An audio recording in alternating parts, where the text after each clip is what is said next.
I never thought something like this would happen to me. I always loved winter camping, the quiet of the snow, the crisp air, and the serenity that came with the solitude of the woods. But I never expected winter camping could be so terrifying. It started like any other camping trip. My buddies and I decided to head into the Appalachian Mountains. We'd done this sort of thing plenty of times, and we knew what to expect: the cold, the snow, the long hikes to get to the perfect campsite. We were experienced, and we thought we were ready for anything. We set up camp in a secluded area near a frozen creek. The sound of the wind was the only thing we could hear, aside from the occasional crack of snow falling from the trees. As the sun began to set, we gathered around the fire, huddling together for warmth. The fire crackled, and the shadows of the trees seemed to stretch out around us. It was peaceful, serene even. But there was something in the air, a feeling I couldn't shake, like we were being watched. At first, I thought it was just the isolation of the place, or maybe the cold getting to me. But then, strange things started happening. We were sitting around the fire, laughing and telling stories, when one of my friends, Mark, suddenly froze. His face went pale, and he looked into the darkness beyond the firelight. "What's wrong?" I asked, but he didn't answer. He just kept staring into the trees, his eyes wide with fear. "Mark?" I asked again, my voice laced with concern. But before he could respond, there was a loud crack from the woods, like something large snapping a tree branch in half. We all stood up, instinctively moving closer together. "What was that?" Jake asked, his voice barely above a whisper. "I don't know," Mark said, still staring into the darkness. But it wasn't an animal. I couldn't explain it, but something felt off. The air had grown colder, the fire seemed to flicker, and the world around us felt wrong. We decided to sit in silence for a while, hoping the weird feeling would pass. But that's when the sound started. First, it was a low, distant wail, like a person crying in the distance. It echoed through the trees, sending chills down my spine. "Is that someone out there?" I asked, my voice trembling. "Could be," Mark said, his voice tight. "Maybe someone else is camping out here?" We decided to investigate. Mark grabbed a flashlight, and we made our way through the snow, following the sound of the cries. It was so cold, and the snow crunched beneath our boots, making it difficult to move quickly. The crying grew louder, but it was eerie, like it wasn't a person at all. It sounded unnatural, almost otherworldly. As we pushed through the trees, we came upon a small clearing. The snow was disturbed, as if something had been dragging itself across the ground, but there were no footprints, no signs of life. Only the mark left behind in the snow, a strange, twisted pattern like something had been crawling through the clearing. We stood there for a moment, the cries still echoing through the woods, when we saw it, a figure. At first, I thought it was a person, but as my eyes adjusted, I saw it clearly. It wasn't human. The thing was hunched over, its body twisted in a grotesque way. It was covered in matted fur, its face barely visible beneath a tangle of hair and darkness. It had long, clawed hands, and its eyes, they were like nothing I'd ever seen before. Black, empty holes that seemed to stare straight through me. I felt my heart race in my chest, and the hairs on the back of my neck stood on end. "What is that?" Jake whispered, his voice barely audible. "I don't know," I replied, my voice shaking. "But we need to get back to the camp. Now. Now." We turned to leave, but before we could move, the thing let out a horrible screech, a high-pitched, inhuman sound that made my blood run cold. It was as if the very air around us vibrated with its anger. My legs felt like they were frozen to the ground as I tried to move, but it was like something was holding me there, preventing me from running. Then, without warning, the thing lunged. It was so fast, I barely saw it coming. It was on Mark in an instant, its claws tearing into his jacket. He screamed, a horrible, guttural cry that echoed through the trees, and I froze in terror, unable to move. Jake tried to fight back, swinging his flashlight at the creature, but it was like hitting a brick wall. The creature didn't even flinch. It just kept clawing at Mark, its eyes locked onto his. I snapped out of my trance and pulled Jake away, shouting at him to run.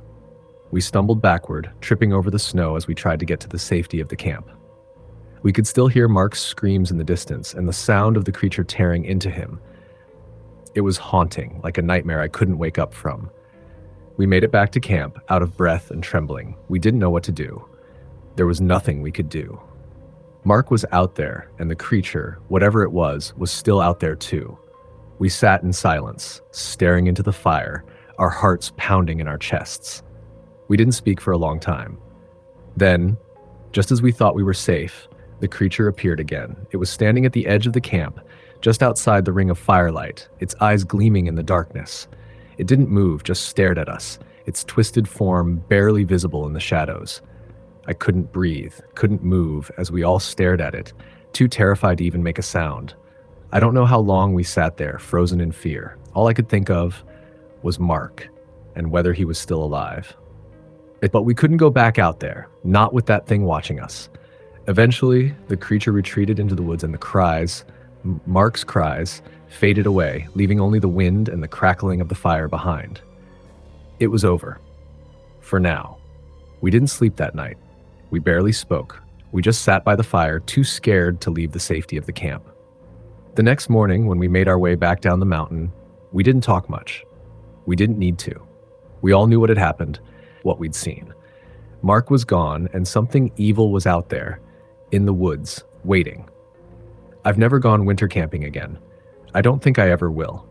Sometimes when the wind howls through the trees or the snow falls softly outside my window, I remember that night. I hear the sound of Mark's scream and I wonder, what was that thing? And what if it's still out there, waiting for someone else to wander into its grasp? I don't know. But I know one thing for sure. Some things in the woods are better left unseen. Next story. I never expected something like this would happen to me. It started off as a normal camping trip with a few old friends, an annual tradition we had. Every year, we'd head out into the wilderness, escape the chaos of our lives, and just enjoy nature. This year, we decided to camp in the Sierra Nevada mountains. The winter months had set in, and we thought it would be the perfect time to experience the snowy, tranquil beauty of the mountains. We drove up the winding roads to the trailhead, the trees covered in a thick blanket of snow, their limbs bending under the weight.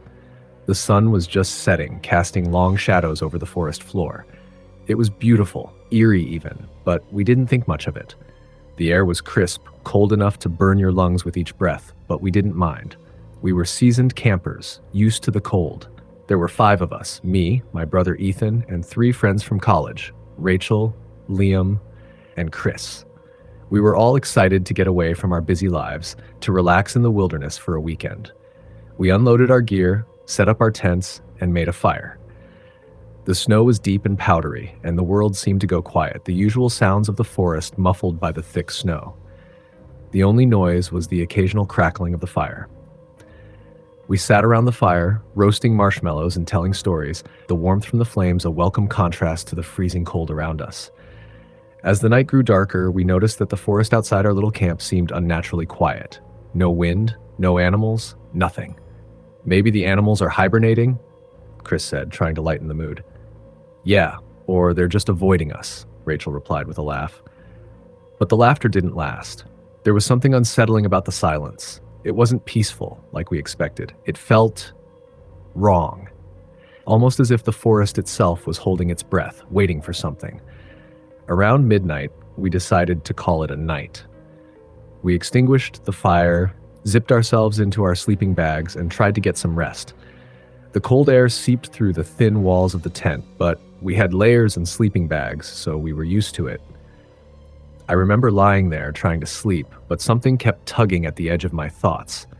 An uneasy feeling, as if something wasn't quite right, and then I heard it. At first, I thought it was just the wind, but then it came again, faint but unmistakable. A voice, low, raspy, almost like a whisper. It was coming from the woods. I sat up, straining my ears to listen, but it was gone as soon as it had come. I thought I was imagining things, so I laid back down and tried to ignore it. But the longer I lay there, the more I heard it. A voice, distant but drawing closer with each passing minute. It wasn't clear, but there was something about it that sent a chill down my spine. It wasn't human. It sounded wrong.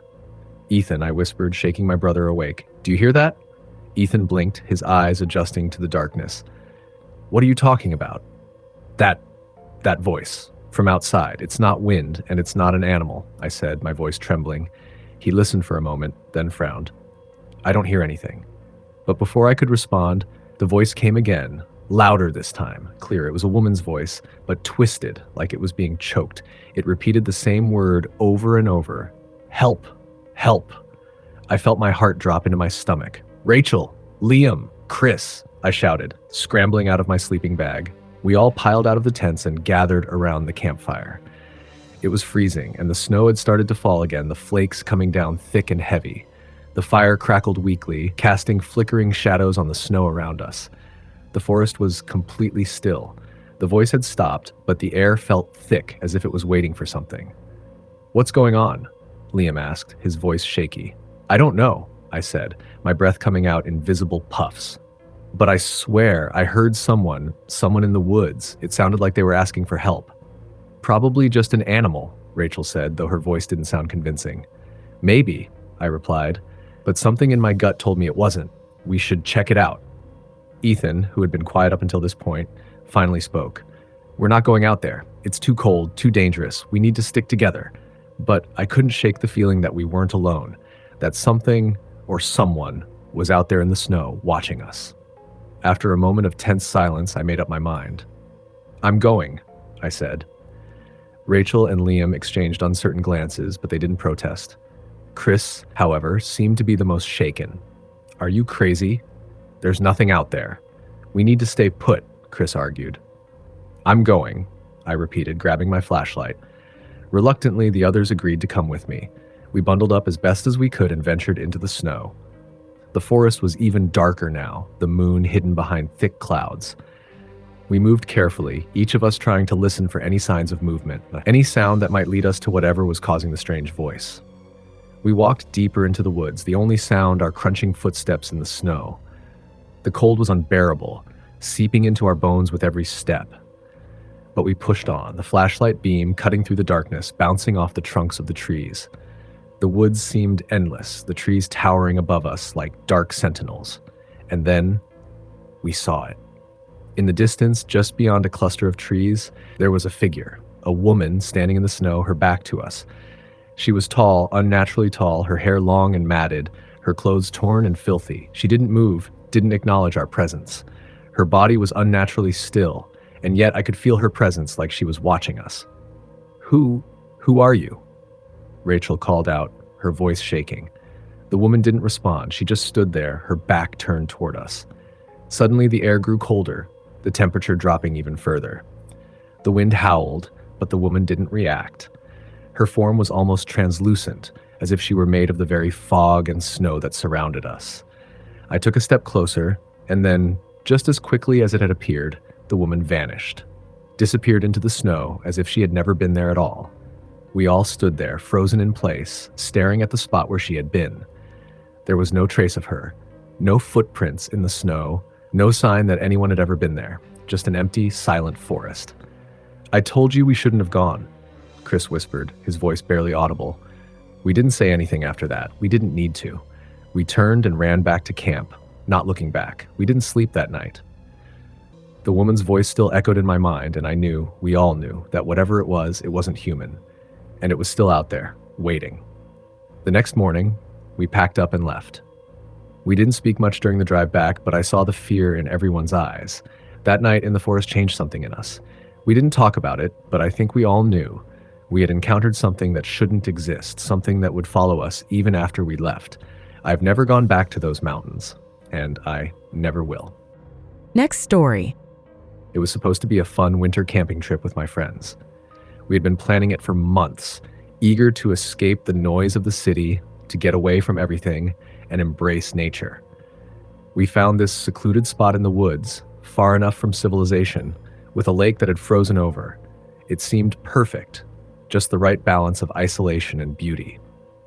I can still remember how clear the air was, the way the snow crunched underfoot, how everything looked so pristine and untouched.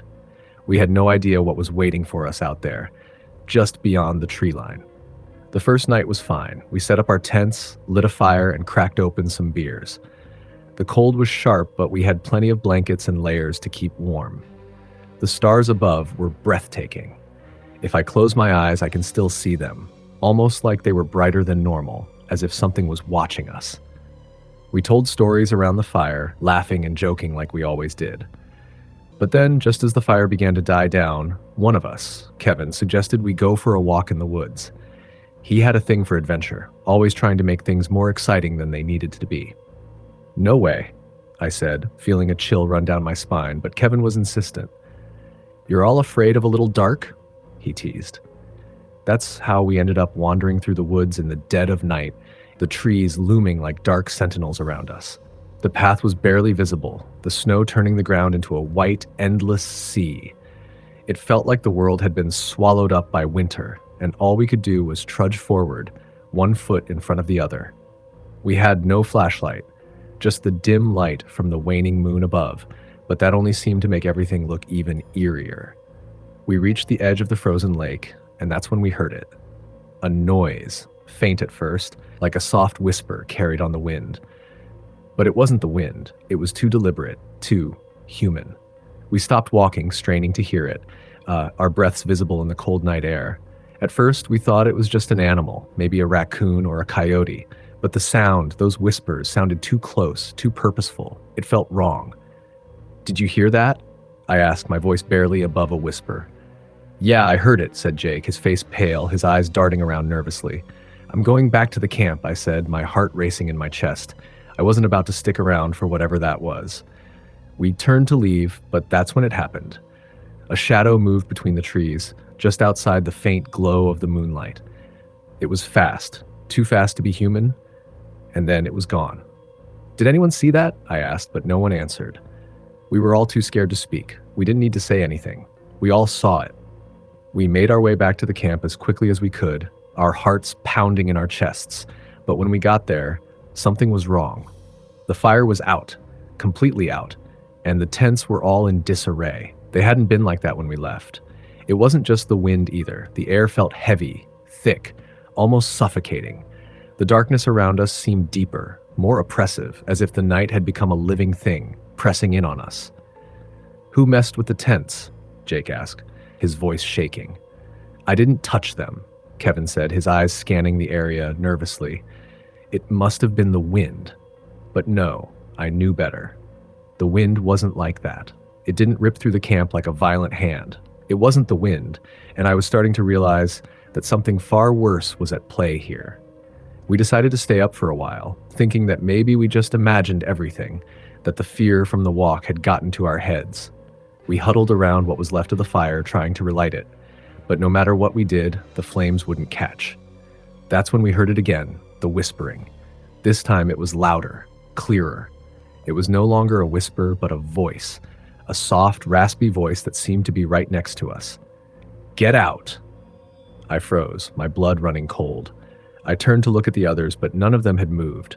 They were all staring at the trees, their faces pale, their eyes wide with terror. Did you hear that? Kevin asked, his voice trembling. Yeah, I heard it, I whispered, my throat dry. Get out! Get out! The voice was repeating itself, growing louder, closer, and more frantic. My heart raced. It sounded like it was coming from all around us, but there was no one there. The air had become so cold, so still, that it felt like time itself had stopped. Suddenly, the ground beneath us shifted, not in a way that felt natural. It felt wrong, unnatural. I looked down, and the snow around us began to swirl, moving in strange, deliberate patterns. Something's out there, Jake said, his voice trembling with fear. I wanted to leave. I wanted to run, but my legs felt heavy, like they were made of stone. And then, out of the darkness, I saw it. A figure, tall and thin, moving slowly toward us.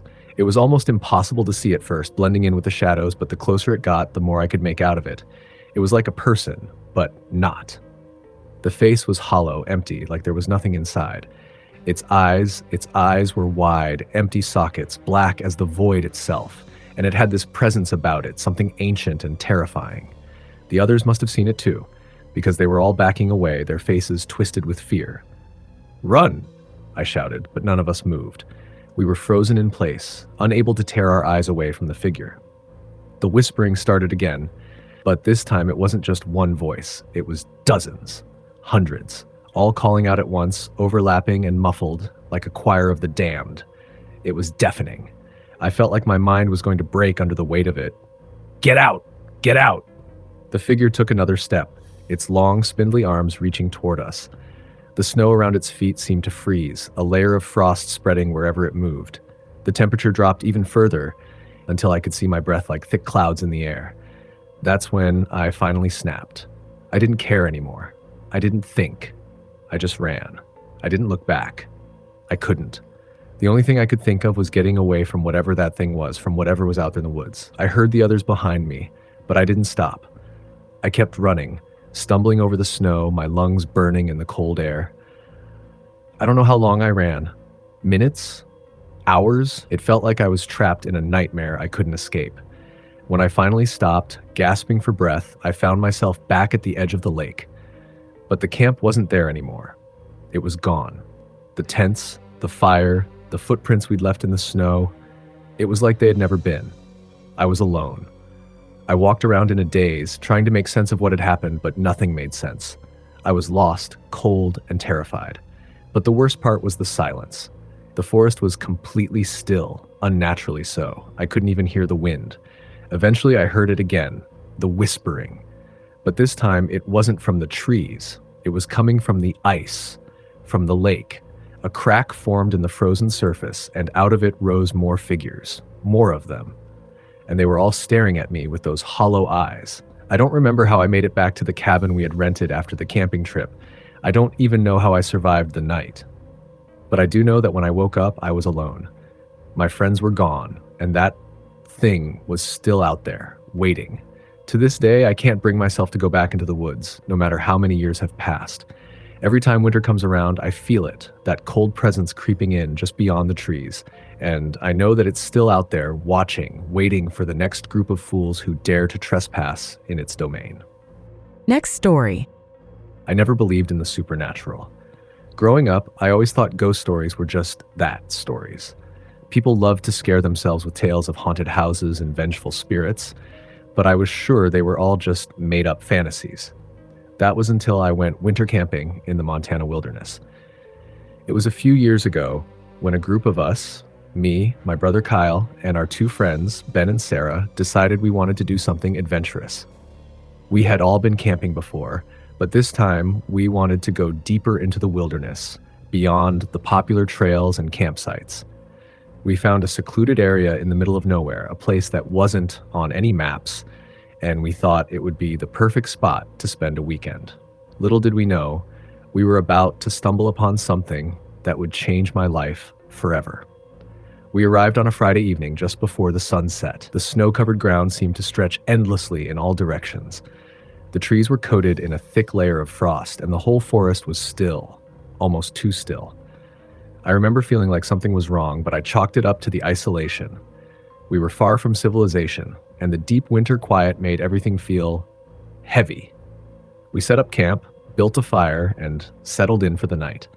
As darkness crept in, I felt a chill in the air, but it wasn't the cold. It was a sense of unease, like we weren't alone out there. Sarah mentioned she thought she saw something moving in the trees, but we all brushed it off as just the wind or a trick of the light. That night, we huddled around the fire, telling stories and laughing, trying to ignore the growing discomfort that had settled over us. The fire crackled and popped, and I felt its warmth against the cold, but something about the shadows in the woods felt wrong. I kept glancing over my shoulder as if something was watching us from beyond the firelight. Around midnight, we decided to call it a night. The temperature had dropped significantly, and we were all tired from the long hike. We went to our tents, and I lay there, unable to sleep. My mind raced with strange thoughts, the feeling of being watched gnawing at me. I tried to push it out of my head, but it wouldn't go away. Then, just as I started to drift off, I heard something, footsteps crunching in the snow. At first, I thought it was one of the others, maybe Kyle or Ben, but then I heard them again. They were slow, deliberate, too heavy to be an animal, but not quite human either. I froze. I held my breath, listening. The footsteps stopped right outside my tent, just a few feet away. I could hear the snow shifting, like something was moving through it, slowly, deliberately, as if it were trying to be quiet. My heart raced. I reached for my flashlight and quietly unzipped the flap of my tent, shining the beam out into the snow. Nothing. The forest was silent again, but I knew something had been there. My hands shook as I zipped my tent back up. I lay in the darkness, staring at the ceiling of my tent, too scared to sleep. The next morning, I tried to shake off the weirdness of the night. We all went outside to make breakfast and gather firewood, but the air was thick with tension. No one spoke much, and there was an unspoken understanding that something wasn't right. That feeling of being watched never left. After breakfast, we decided to hike a little further into the woods. Kyle, being the adventurous one, led the way. We followed him through the snow-covered trees, the stillness around us only broken by the crunch of our boots. But the further we went, the stranger the woods seemed. The trees were denser, the snow deeper, and there was a strange heaviness in the air. It felt like the world had closed in on us. We stopped for a break in a small clearing, and that's when I saw it. In the distance, just beyond the tree line, there was a figure standing in the snow. It was tall, cloaked in shadows, and didn't move. My heart skipped a beat.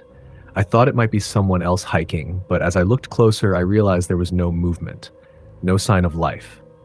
"Do you guys see that?" I asked, my voice trembling. Everyone turned to look, but when they did, the figure was gone. It had disappeared as if it had never been there at all. We stood in stunned silence, trying to make sense of what we had just seen. But there was nothing, just the quiet of the woods, the cold air, and the oppressive stillness. We decided to head back to camp, but as we walked, the unease only grew. It was as if the forest itself was closing in around us. The trees seemed to loom higher, their branches reaching out like hands, and the air felt thicker. We were being watched. When we returned to camp, Kyle suggested we start packing up and head out. It was only afternoon, but no one wanted to stay in that place any longer. We were all on edge, and we agreed it was better to leave while we still could. But when we started to pack up our tents, we found something that made my blood run cold. In the snow, just outside our campsite, were fresh footprints. Large, heavy prints, almost like a person's, but far too wide. And they didn't lead away from the camp, they led straight toward it. The tracks were deep in the snow, as if whatever had made them was heavy, almost unnatural. Ben crouched down beside the footprints, tracing them with his finger. "These weren't here when we got back," he said, his voice shaking. They're fresh." We all backed away, suddenly afraid to be in the open. The fire that had been burning brightly just hours before was now nothing more than smoldering embers, and the temperature had dropped again. We needed to leave, but something told me it was already too late. We packed up quickly, grabbing our things in a frantic hurry. The woods felt suffocating now, the trees pressing in on us, the shadows too deep. But as we turned to leave, we heard it, the sound of footsteps in the snow again. They were slow, deliberate like before, but this time they were closer. Too close. I turned, and through the trees I saw it again, the figure. But this time it wasn't standing still. It was moving toward us, slowly, its face obscured by the darkness. I couldn't see it clearly, but I knew, deep down I knew, that whatever it was wasn't human. We ran. I've never run faster in my life. The snow was deep, the path unclear, but we didn't stop. We just kept running, not daring to look back. We made it to the truck, and as we drove away, I glanced out the rearview mirror. The woods were dark, silent, empty. But I knew something was still out there, watching, waiting. I've never gone camping again, and I never will. I don't know what we encountered that day, but I know it wasn't natural. And every winter, when the snow falls heavy and the trees stand silent, I remember the figure in the woods, and I wonder, will it ever follow me? Next story. It was winter when it all happened, one of those cold, biting, dark nights when even the stars in the sky seemed to hide behind a heavy fog. I'll never forget that trip. It was meant to be an adventure, a break from the monotonous grind of daily life, and a chance to bond with a few old friends. We had planned the camping trip for weeks, researching the perfect spot in the woods, an isolated patch near the Appalachian Mountains, the kind of place where the trees are so dense you can't see more than a few feet ahead, and the only sounds are the crunch of snow underfoot and the occasional hoot of an owl. At first, everything seemed perfect. We set up camp in the late afternoon, just as the sky started to turn that dusky blue. The smell of pine trees and fresh snow filled the air, and the crackling of our campfire was the only sound breaking the silence. There were 5 of us. Myself, Mark, Jennifer, Tom, and Lucas. We'd been friends since high school, always looking for a thrill, always seeking the next big adventure. We laughed around the fire, telling stories, joking about ghost tales, and preparing for the cold night ahead. As the evening wore on, I began to feel something strange in the air, a sort of unease. Maybe it was just the cold, or maybe the isolation was finally getting to me, but it felt like there was something watching us. I tried to shake it off, but the feeling only grew stronger. I remember looking around, noticing how eerily quiet it had gotten. Not even the wind rustled the trees. We were so deep in the woods, so far from any signs of civilization, that it felt unnatural. Later that night, after we'd eaten and sat around the fire for hours, Lucas suggested we go for a short hike before turning in.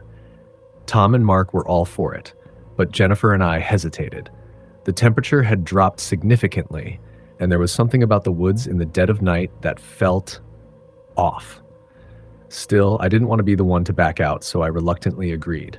We bundled up, grabbed our flashlights, and set out into the snow-covered forest. At first, it was just the 5 of us, walking in a line, the beam of our flashlights bouncing off the snow and the tree trunks, the path ahead barely visible. The air was so cold it felt like it was cutting through my clothes, but I tried not to show it. We walked deeper into the forest, each step crunching in the thick snow. It wasn't long before the path grew more difficult to follow. The trees were thick, and the snow-covered ground was uneven, making the going slow. That's when we first heard it. A faint, almost imperceptible sound. At first, I thought it was just the wind, but then it happened again. Closer this time. A low whisper, like someone was calling our names in the distance. "Did you hear that?" I asked, my voice barely above a whisper. Mark and Tom, who were a few steps ahead, didn't seem to notice. They were too busy joking around, their voices rising in laughter, but Jennifer and I both froze. The sound came again, this time louder, clearer. It was a voice, a woman's voice, calling for help. "Guys, seriously," Jennifer said, her tone anxious. "I don't think we should be out here anymore." I could feel the hairs on the back of my neck standing up. Something wasn't right. There was no way someone else was out here in the woods, not in this weather, not this late at night. But the voice, it was so real. "Come on," Mark called out, already a good distance ahead of us. "Stop freaking out. It's probably just some animal or something. There's no one out here." We stood there for a moment, the whispering voice still echoing through the trees. Then, suddenly, we heard something else. Footsteps, the crunch of snow, sharp and deliberate. Someone or something was following us. My heart began to race. It was too quiet out here, too still. The footsteps were coming closer, and I could feel my pulse quicken. I turned to Jennifer, who was staring into the darkness with wide eyes. We couldn't see anything, but I knew, deep down, that we weren't alone. "Let's go," Jennifer urged, her voice shaking. "We need to get back to camp." But just as we were about to turn around, Mark shouted, "Guys, come look at this!" We hurried toward him and Tom, who had stopped in front of a large, ancient oak tree. At first, I didn't understand what they were looking at, but then I saw it, something carved into the bark of the tree. It was faint, weathered by time, but unmistakable. A symbol, an eerie, twisted shape like a spiral with lines running through it. "What the hell is that?" Tom muttered, taking a step back. "I don't know," Mark said, his voice unsteady, "but it doesn't look like something an animal would do." I felt a chill run down my spine. The hairs on my arms stood up, and I knew, without a doubt, that something was wrong. "Let's go," I said, my voice urgent. "Now." We turned and began to head back to camp, but the footsteps were still there, behind us, growing louder. They were closing in. I didn't dare look back. We rushed through the snow, stumbling over branches and rocks, trying to make our way back to the campsite as quickly as possible. The sound of footsteps grew louder, faster, until it sounded like something was right behind us, chasing us through the forest. "Run!" I screamed, pushing myself harder, the cold air biting at my face. My breath came in shallow gasps as panic took hold of me. The others were ahead of me now, running as fast as they could, but I could still hear it, those heavy, deliberate footsteps. And then I heard a voice, closer this time, whispering in my ear, "Help me." I spun around, heart racing, but there was no one there. The forest was still, as if holding its breath. We finally made it back to camp, gasping for air, but the horror didn't end there. The fire was still burning, but the campsite was different. The tents were standing, but there were strange marks in the snow, like deep scratches leading up to each one. The The snow around the fire had been disturbed as if someone or something had been watching us.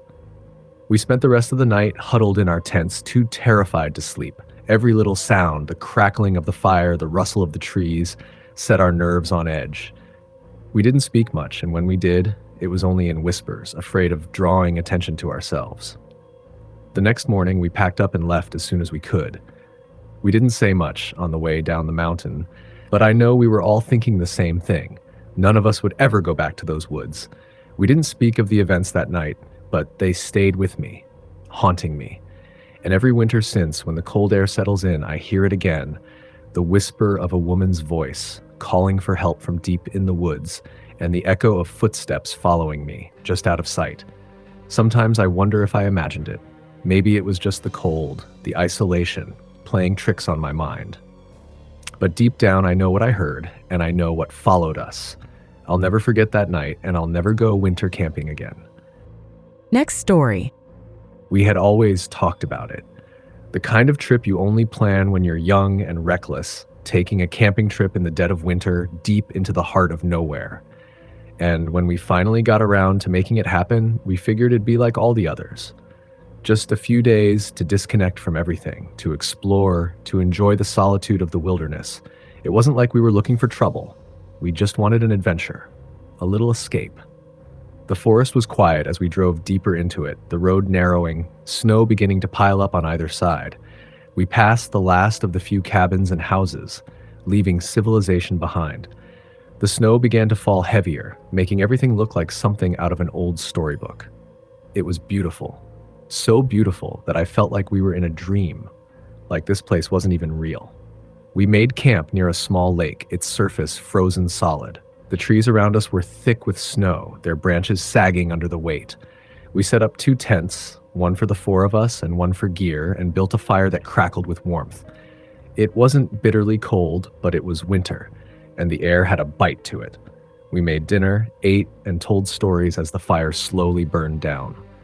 The night sky above was clear, stars glittering like diamonds in the black velvet. It wasn't until after we all turned in that I noticed something strange, a light. At first, I thought it was a trick of the firelight, the shadows dancing and making shapes. But then I saw it again, a faint glow, not from the fire, but from beyond the trees. A pale blue light flickering like a lantern. "Hey," I whispered, nudging my friend Ryan awake. "Do you see that?" He rubbed his eyes, squinting into the darkness. "It's probably just someone else out here. Maybe a hiker? There's no way that's natural, though." I wasn't sure what to make of it. We had been the only ones out here when we arrived, and the nearest town was miles away. The light flickered again, and this time it seemed to move, swaying like it was attached to something. Or someone.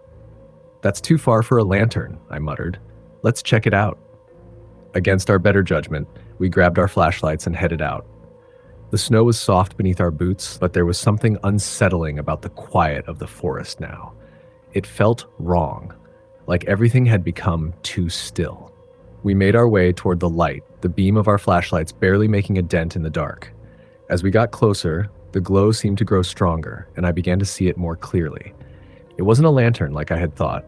It was a ball of light, almost like an orb, floating just above the ground. It pulsed slowly, casting a pale blue glow that lit up the surrounding snow like it was daytime. My breath caught in my throat. "This is not right," Ryan said, his voice tight with fear. "Let's go back to camp." But I couldn't take my eyes off the light. I was drawn to it, something about it calling to me.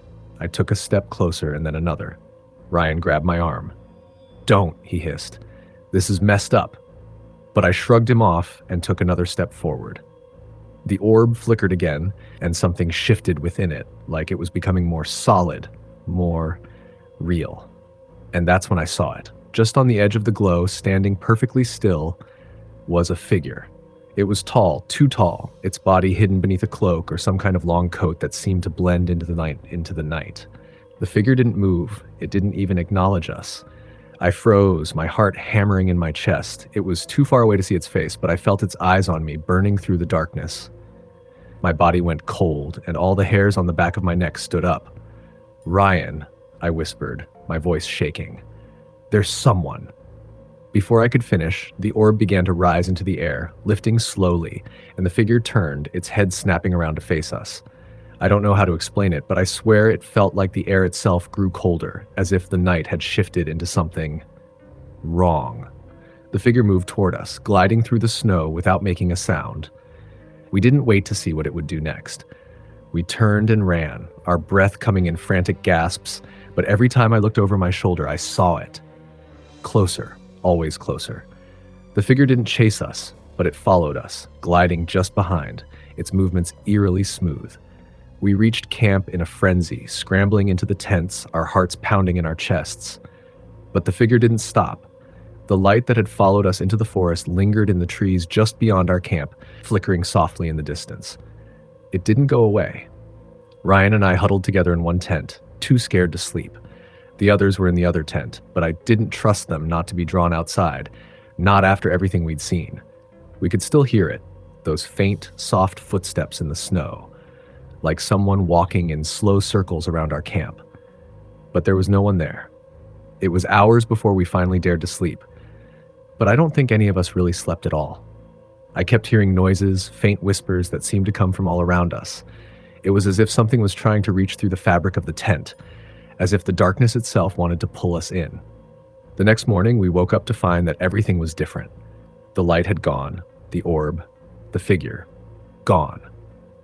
But the forest felt wrong. The snow was still undisturbed, but the air was thick, like it had been holding its breath all night. We packed up our things quickly, eager to leave, but something stopped me when I tried to zip up my bag. There was something in the snow just a few feet away, a footprint. It was the same size as mine, and it was fresh, new. But there was something about it that didn't sit right. It didn't look natural. The print wasn't just deep in the snow. It was almost like it had been burned into the ground. I stared at it, and that's when I saw it. Another, and then another, all leading in the same direction. The trail led off into the trees, deeper into the forest, away from the camp. We followed it for a moment, but each print was farther apart, as if whatever had made them was growing farther and farther away. But the footprints didn't stop, they just kept going. "Do we follow it?" Ryan asked, his voice barely above a whisper. "No," I said, stepping back. "We leave." And we did. We packed up and hiked out as quickly as we could, the unease lingering like a cloud over us. The trail we followed out was the same one we'd taken in, but every step seemed to echo with something distant, something watching from behind the trees. I don't know if it was the light we saw, the figure that followed us, or something else entirely, but when we finally reached the car and drove away, I knew we hadn't escaped it. We'd only left it behind. Sometimes on clear nights, when I'm out in the woods near my home, I can see it again. The light. Flickering out there, just at the edge of the trees, waiting for someone else to notice. It's always watching. Next story. It was supposed to be a trip that would bring my friends and me closer. We were all veterans of the outdoors, seasoned campers and hikers. But winter camping? That was a new adventure. We decided on a spot deep in the Appalachian Mountains, a place known for its serene beauty. There were rumors, sure, but they were just rumors. The kind of stories you hear around a campfire. Strange noises in the dark, unexplainable sightings, and people who went missing. We laughed it off. What harm could there be in spending a weekend surrounded by snow-covered trees and fresh mountain air? The first day of our trip was perfect. We hiked for miles through the woods, our boots crunching over the fresh snow, the trees wrapped in layers of ice. The sky was overcast, but it didn't bother us. We set up camp beside a frozen creek, the kind of place you see in postcards. The firewood was abundant, and we had a tent for each of us. There were 5 of us in total. Me, my 2 brothers, and a couple of close friends. We were close-knit, confident, and prepared, or so we thought. That night, as we sat around the fire, we began to hear the sounds. At first, I thought it was just the wind, a soft, eerie howl that seemed to drift in from the direction of the forest. But then, it got louder. Not wind. It was something else. "Did you hear that?" my brother Tom asked. His voice was tight with concern. He wasn't the type to get scared easily. "Just the wind," I said, trying to sound confident, but even I could feel a knot forming in my stomach. "No," he said, shaking his head. "That's not the wind. It's something else." We all fell silent, straining our ears. The wind had picked up, but beneath it was a low, rhythmic thumping sound, like someone was walking through the snow, its heavy boots leaving prints in the powder. Probably a bear, my friend Mark said. They're known to roam these parts. But deep down, I knew it wasn't a bear. It felt wrong, the air thick with an unsettling tension. The thumping continued for a while before it abruptly stopped, but the silence that followed was even worse. It was as if the world itself had held its breath. We tried to dismiss it, but no one slept well that night. I kept hearing the faintest sounds just at the edge of my consciousness, like whispers or soft footsteps on the snow. Every time I opened my eyes, I expected to see someone standing at the edge of our camp watching us, but there was nothing. The next day, we went hiking again, trying to shake off the unease. The forest felt quieter than it had before, though. There were no birds, no rustling of small animals in the underbrush, just that endless silence that pressed in on us. As we hiked, we came across something strange. It was a set of footprints, human-sized, but they weren't normal. The tracks were too deep, too wide, as if something very heavy had been walking through the snow. And the strangest thing? The prints were perfectly aligned, as if whatever made them was walking in a straight line, without any deviation. "Who the hell would be out here?" Tom muttered, his voice low. "Could just be someone else hiking," Mark said, though his voice lacked conviction. "But yeah, it's strange."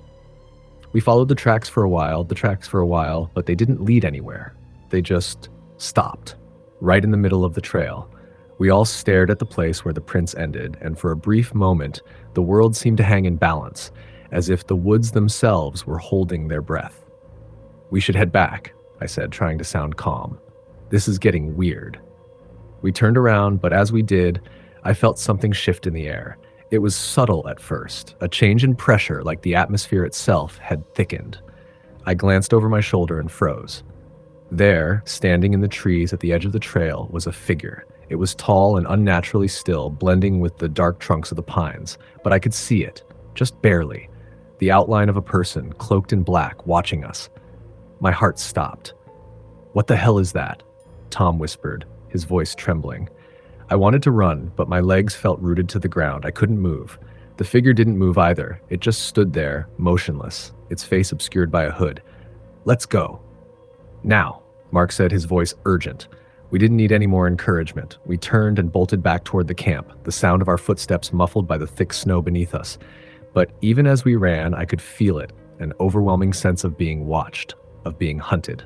When we reached the camp, the fire had burned down to embers, and everything was still. Too still. "We need to leave," I said, panting. "Tonight," Tom said, shaking his head. "We're not leaving. Not yet." "Tom, we're not staying here," I insisted. "Something's out there. Something isn't right." But Tom didn't want to listen. He was always the stubborn one, the one who insisted on seeing things through to the end. So we stayed. But none of us slept that night. We sat huddled around the fire, listening to the forest. The sounds were still there, those faint footsteps, those whispers. They seemed to grow louder with each passing hour, circling the camp like a predator closing in on its prey. Around midnight, it happened. We heard a sound, clear and sharp, coming from the trees, a scream. It wasn't human. It was guttural, animalistic, a sound that made my blood run cold. It echoed through the trees, reverberating in the silence like a death knell, and then it was silent again. "What the hell was that?" Mark whispered, his voice shaking. "I don't know," I said, "but it's not something we should be messing with." We grabbed our things, hurriedly packing up the camp, but when we tried to leave, something strange happened. The trail we had hiked in on was gone. The snow was disturbed, as if something had dragged it over the path, erasing every sign of our footprints. The woods had changed. I turned around, panic rising in my chest. The figure. It was standing just beyond the tree line again, watching us. This time, I could see the face beneath the hood. It was pale, gaunt, with hollow eyes that seemed to stare directly into my soul. The skin was pulled tight over the bones, stretched and unnatural. I screamed. We ran. We didn't stop until we reached the car, our breath ragged and cold in the winter air. We piled into the vehicle, and without a word, we drove away, leaving the woods behind us. But the thing is, I don't think we were alone when we left. Even now, every winter, when the snow falls heavy, I feel it. That presence, the whispers, the eyes watching from the shadows. It's out there, waiting for the next group of campers, waiting to claim whoever is foolish enough to enter its domain. Next story. I've always been a skeptic when it comes to the supernatural. I was the friend who rolled my eyes at ghost stories and dismissed every unexplained noise as the wind or my imagination. So when my friends suggested we go winter camping in the Adirondacks, I didn't think much of it. We'd been on trips before, and I didn't expect this one to be any different. But something about that weekend would change everything. We arrived at the campsite late on Friday evening, the kind of late where the sun had already set and the cold had begun to bite at our skin. The roads had been treacherous with snow and ice, but we made it to our spot, a remote area by a frozen lake, and started setting up camp. There was something eerie about the place, but I chalked it up to the isolation. The lake was perfectly still, not a sound except for the occasional creaking of trees swaying in the wind. We made a fire and gathered around it, laughing and talking about old memories from past trips. But as the night wore on, I noticed that the usual sounds of the forest, rustling leaves, chirping animals, were strangely absent. The air felt unnaturally still, and the trees seemed to stand in absolute silence. Even the crackling fire didn't seem to provide the usual warmth. It was as if the forest was holding its breath. Around midnight, we all started to head to our tents. My friend Sarah, always the brave one, insisted on going for a short walk around the campsite before turning in. I wasn't particularly interested in joining her, so I stayed by the fire, but something about the way she spoke, almost too casually, made me uneasy. "Are you sure you're okay?" I asked, though I wasn't sure what I was asking. There was something about her tone that didn't sit right with me. "Yeah, just need a little air," she replied with a smile. "I'll be back in 10 minutes. I watched her disappear into the trees, the light from the fire casting strange shadows around her as she walked. I felt a tightness in my chest, but I shook it off. I figured I was just being paranoid. 10 minutes later, Sarah still hadn't returned. I began to grow concerned. She wasn't the type to wander off for long. I stood up, called her name softly at first, then louder. No answer. Panic started to creep into my thoughts. I grabbed my flashlight and headed into the woods, calling her name again. The forest was even darker now, the only light coming from my small beam cutting through the blackness. The wind had picked up, making the trees groan and creak like old bones. I walked further in, scanning the shadows for any sign of her. It was strange. There were no animal tracks, no signs of wildlife. It was as if everything had disappeared. After what felt like an eternity, I heard something. A low, whispering sound carried by the wind. I froze, my heart pounding. I couldn't make out the words, but it sounded almost like a song? No, not a song. It was a voice. Someone was calling her name, but it wasn't Sarah's voice. It was wrong, hollow, distorted. "Sarah?" I called again, trying to sound calm, though my voice wavered. I took a step forward. That's when I saw her. At first, I thought it was Sarah, but as I approached, I realized it wasn't. It was a figure standing by a tree, draped in a long, dark cloak, its face hidden beneath a hood. My blood ran cold. This wasn't Sarah. This figure was too still, too lifeless.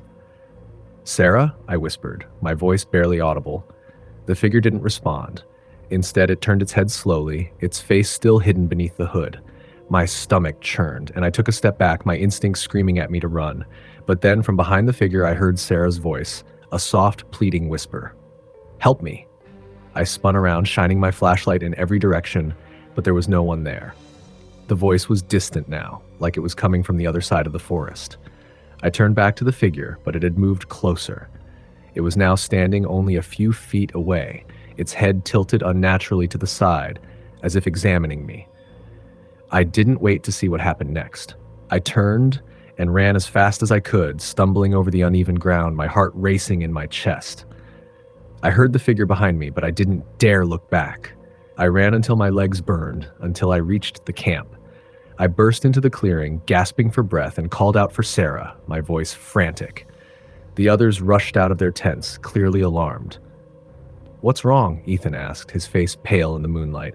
I couldn't find her," I stammered. "I saw something in the woods, something that wasn't her. I heard her voice, but it wasn't her." We all searched the area, calling her name, but there was no sign of Sarah. No footprints in the snow. Nothing. Are you sure? Liam asked, looking at me like he thought I had lost my mind. Yes, I'm sure, I nearly screamed. Something's wrong. We have to find her. We split up to search the forest, but there was no sign of Sarah. It was as if she had vanished. The further we ventured, the more we realized just how unnatural everything felt. The forest was completely still. The silence was deafening. After hours of searching with no result, we finally gave up. We were all exhausted, our hope dwindling with each passing minute. I couldn't shake the feeling that something was watching us, something we couldn't see. We returned to camp, unsure of what to do next. We sat in silence around the fire, too scared to speak. I couldn't stop thinking about the figure I had seen in the woods. Who or what was it? And why had it appeared when Sarah disappeared? It wasn't until the next morning that we found her. Sarah's body was lying by the edge of the lake, her face frozen in an expression of sheer terror. Her eyes were wide open, but there was something strange about them, something unnatural, like she wasn't really there. We tried to rationalize it. Maybe she had wandered too far, got lost, and froze in the night. But deep down, I knew the truth. Sarah didn't die in the cold. She had died in the woods, alone, and something had taken her. We left the campsite that morning, like not saying a word to each other. The forest was quiet again, but I knew it wasn't just the wind. There was something out there, something we couldn't see, but that was always watching, always waiting. And sometimes when I'm alone in the dark, I still hear her voice calling for help, echoing through the trees, begging for someone to come and save her. But I know now that it's too late. Whatever took her, it doesn't let go. Next story. It was January, the coldest month of the year, when we decided to go camping. We weren't novices, at least not when it came to roughing it in the outdoors. But something about this trip felt different from the start. Maybe it was the place. Maybe it was the time of year. But I'll tell you, as soon as we arrived, I felt like we were already in over our heads. We'd found this remote spot in the Smoky Mountains, an area known for its beauty, but also for its haunting history. The park was empty, save for a couple of scattered campers miles away. The air was thick with snow, and the dense pines surrounded us on all sides. A perfect, isolated retreat, or so we thought. There were 4 of us, me, Sarah, Jake, and Greg. Greg had been the one to suggest this place.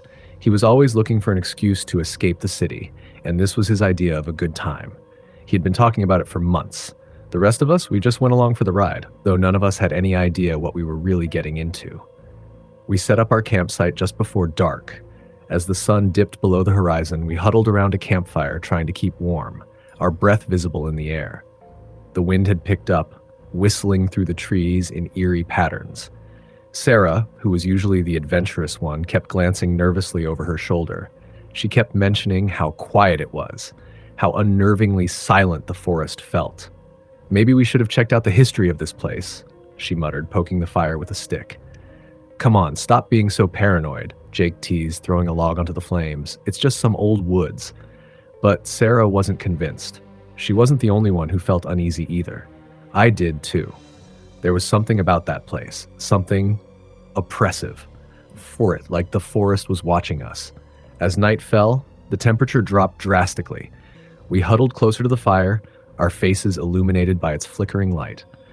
The darkness outside the ring of fire seemed to stretch on forever, and with every gust of wind, the shadows seemed to grow longer, darker. I felt my anxiety rising, but I didn't say anything. Then came the first sound. At first, it was so faint that I almost thought I'd imagined it. A low, distant moan, like the wind in the trees or an animal. But then it came again, a little louder this time and definitely closer. It sounded like someone or something was calling out in the woods. I didn't want to say anything, but I could see the concern in everyone's eyes. We all heard it. A soft, desperate cry. It was coming from deep within the forest, where the trees grew thick and dark. What the hell was that? Greg asked, his voice low, almost afraid. Probably a deer or some animal, Jake said, trying to sound confident, but his eyes kept darting to the woods. We tried to brush it off, but the sound continued, getting louder and clearer, like someone calling for help.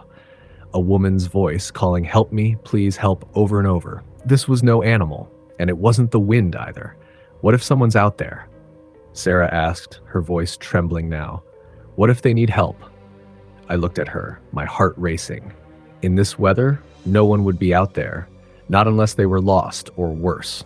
We sat in silence, the fire crackling loudly now as the voices continued, closer and closer, almost as if they were circling around our campsite. My mind raced. The woman's voice had a desperation to it, but it wasn't quite right. It sounded wrong, almost like it was mocking us, as if it knew we were listening but couldn't help. Suddenly, the fire sputtered, the flames flickering low, and I felt a chill creep up my spine. We all jumped at the sound of a branch snapping in the woods. It sounded close, too close. "Did you hear that?" Greg said, his eyes wide. Before anyone could respond, the ground beneath us seemed to shift. The temperature plummeted even further, and a gust of wind knocked over a stack of logs next to the fire. We jumped to our feet in panic. But then we heard it again, a loud crack like a tree splitting in two. But there were no trees near us. We turned in unison to the darkness, and that's when I saw it. A shadow moved through the trees, too large to be an animal, but too fluid to be a person. It was tall, shifting in and out of the dark like smoke, its form never staying still. I couldn't see details, but the movement was unmistakable, unnatural, jerky, and wrong. "Who's there?" Greg shouted, his voice cracking. The shadow stopped for a moment, as if considering whether or not to approach. Then, with a sudden, terrifying speed, it darted behind a tree, disappearing into the thick forest. "We need to go. Now," Sarah said, her voice high with panic. We didn't hesitate. We grabbed our bags, our gear, and ran. We had no idea where we were going, just away from the shadow, away from whatever it was that was following us. The snow crunched beneath our boots as we ran, the distant cry for help echoing behind us. It wasn't until we were deep into the forest, out of breath and gasping for air, that we dared stop. I turned around, expecting to see the shadow still trailing us, but there was nothing. The forest was silent again, unnervingly still, but that didn't mean we were safe. "We're not alone," Jake said, his voice trembling. I nodded, unable to find the words to explain what we had just witnessed. We tried to make our way back to the road, but the further we went, the more lost we seemed to become. Every direction looked the same, and the woods closed in tighter around us as if they were pushing us deeper. Finally, after hours of running, we stumbled upon an old cabin. It was dark, abandoned, and barely standing, but it was shelter.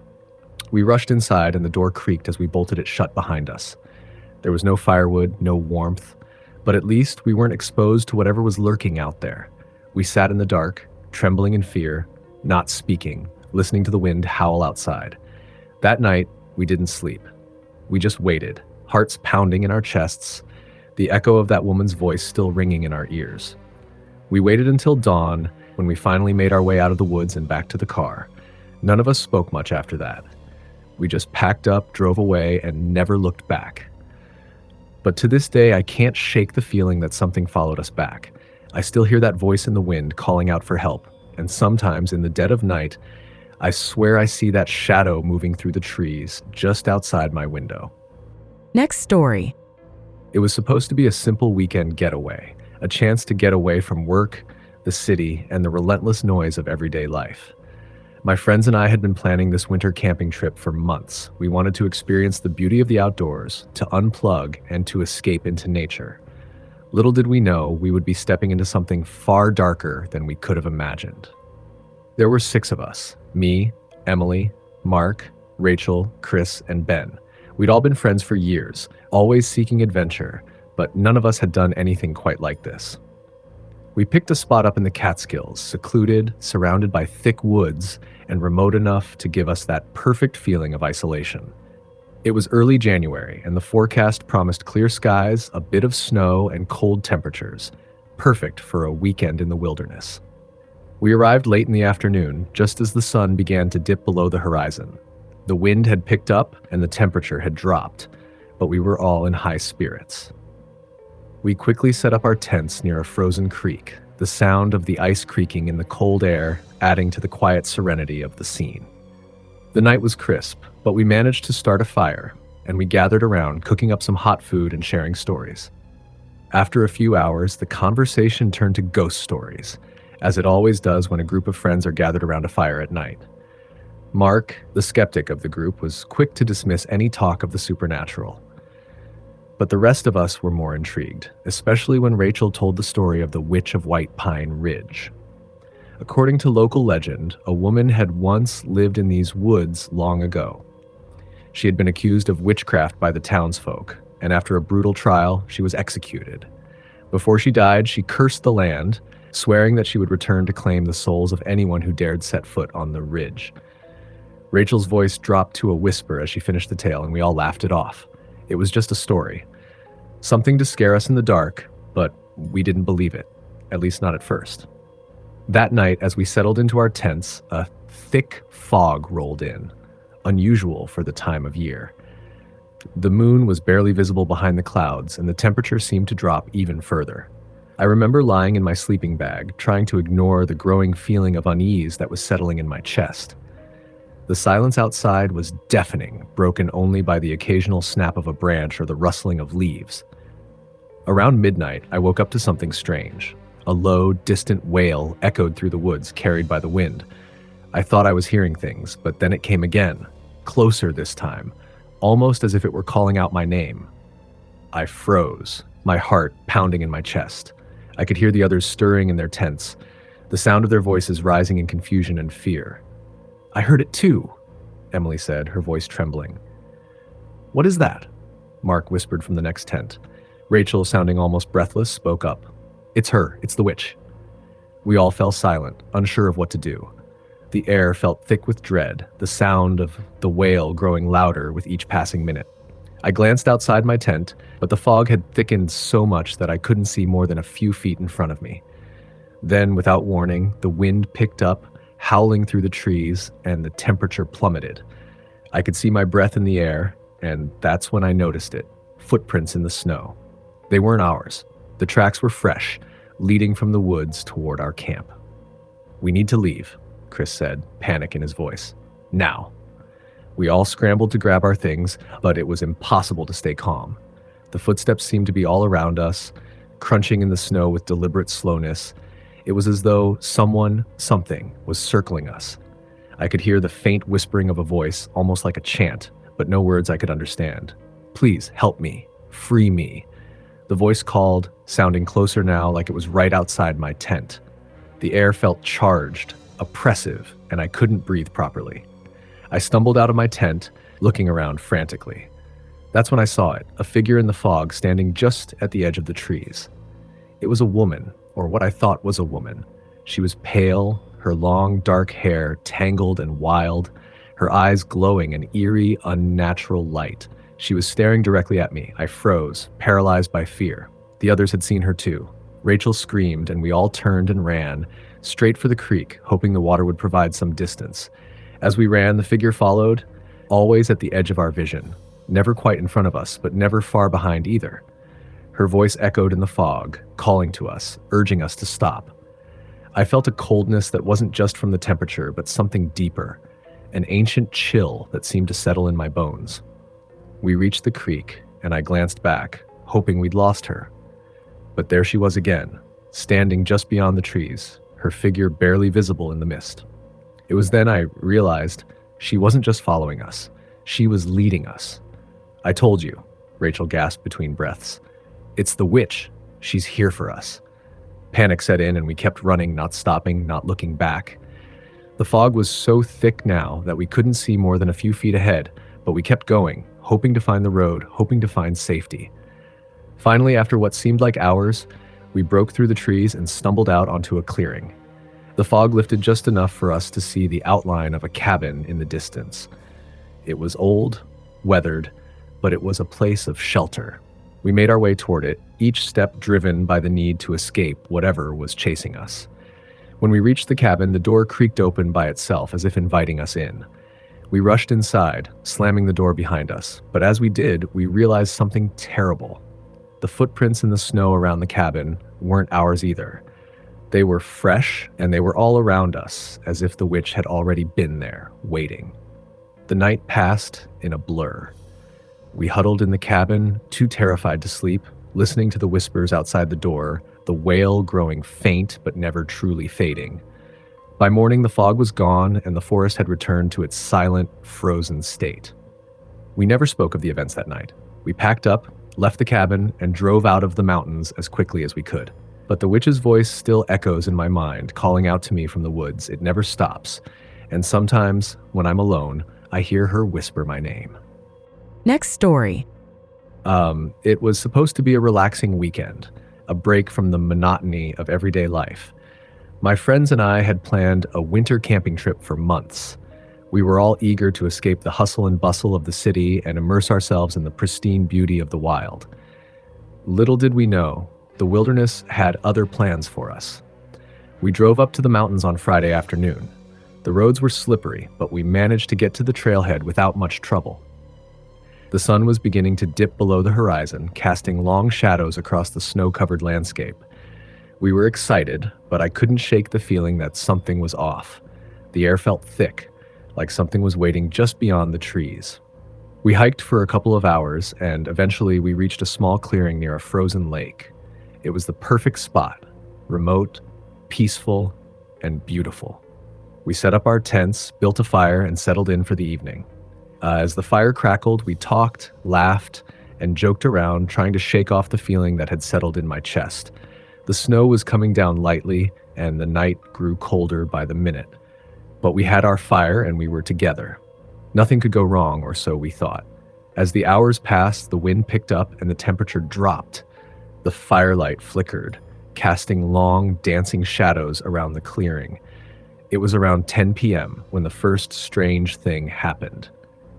We were sitting in a circle, passing around a flask of whiskey, when a low, guttural growl echoed from the forest. It was distant, but unmistakable.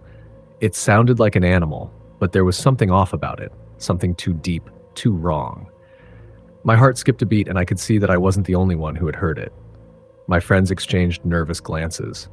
"Probably just a wolf," Jake said, trying to sound casual, but his voice cracked. "Nothing to worry about." But I could tell he didn't believe it. None of us did. There were no wolves in this area, not anymore. We all knew that. We tried to brush it off and continue with the evening, but the sound lingered in the back of our minds. The wind howled through the trees, and the growl, though faint, seemed to come closer with each passing minute. I stood up and grabbed a flashlight, scanning the edge of the forest, but all I saw was the swirling snow and darkness. "Maybe we should head to the tents," Sarah suggested, her voice shaky. "I'm getting a bad feeling about this." We all agreed. There was something in the air, something wrong. We doused the fire and made our way to the tents, but I couldn't shake the feeling that we weren't alone. Every rustling leaf, every creak of the branches felt like a warning. I crawled into my sleeping bag, trying to convince myself I was being paranoid. The growl could have been an animal, and the wind could explain the strange noises. But as I lay there in the dark, I heard it again. The growl. This time it was closer, much closer. I sat up, my breath visible in the freezing air. The others were still, but I could tell they were awake too. The sound of heavy footsteps crunching in the snow echoed outside, followed by the unmistakable sound of something dragging along the ground. It was slow, deliberate, and heavy. My heart raced as I grabbed my flashlight and unzipped the tent. I shined the beam into the dark clearing. Nothing. The snow was undisturbed, save for our footprints and the scattered ashes from the fire. Then I saw it, a shadow moving between the trees. At first I thought it was a person, but there was something wrong about the way it moved. It wasn't human. It was too large, too twisted. I could barely make out its form, but the way it glided through the snow was unnatural. It was like it wasn't even touching the ground. "Guys, look," I whispered, my voice trembling. They all hurried to unzip their tents, and when they saw it, their faces went pale. We all stood there, frozen, as the shadow moved closer, its shape becoming clearer. It wasn't just one figure. It was a group of them, moving in unison, like a pack of something, not human. I could see them more clearly now. They were tall and gaunt, their limbs unnaturally long, and their faces obscured by tattered hooded cloaks. Their movements were jerky, like they were puppets being pulled by invisible strings. I could hear them whispering to each other, their voices a low, incomprehensible mumble. I felt a cold shiver run down my spine. There was no way this was real. This had to be a trick, a figment of our collective imagination. But as they moved closer, I could smell something foul, something decayed, like rotting flesh. My stomach turned, and my knees weakened. "We need to leave." "Now," Sarah said, her voice urgent. But just as we turned to run, the ground beneath our feet seemed to tremble. The creatures, whatever they were, stopped in their tracks, and for a moment there was nothing but silence. Then, a low, raspy voice echoed in the clearing. "You shouldn't have come," it said. "Now you belong to us." The words were like a dagger to my chest. Before I could react, the snow around us shifted and the creatures lunged. It was like a blur of motion. Fast, too fast for us to comprehend. One of them grabbed Jake by the arm, pulling him toward the forest. His scream pierced the night, but it was cut short, swallowed by the cold wind. We didn't hesitate. We ran. We didn't look back, not even for a second. The snow was deep and the trail was barely visible, but we pushed through, our lungs burning with every breath. We ran as fast as we could, fear surging through us like a tidal wave. We stumbled into the parking lot hours later, completely disoriented and covered in snow.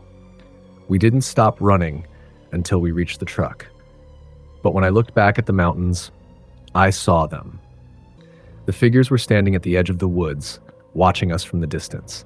We never spoke about it again. No one ever mentioned the creatures we saw that night, and we never returned to that spot in the mountains. But sometimes, when the wind howls through the trees, I can still hear their voices, whispering to me, telling me I belong to them.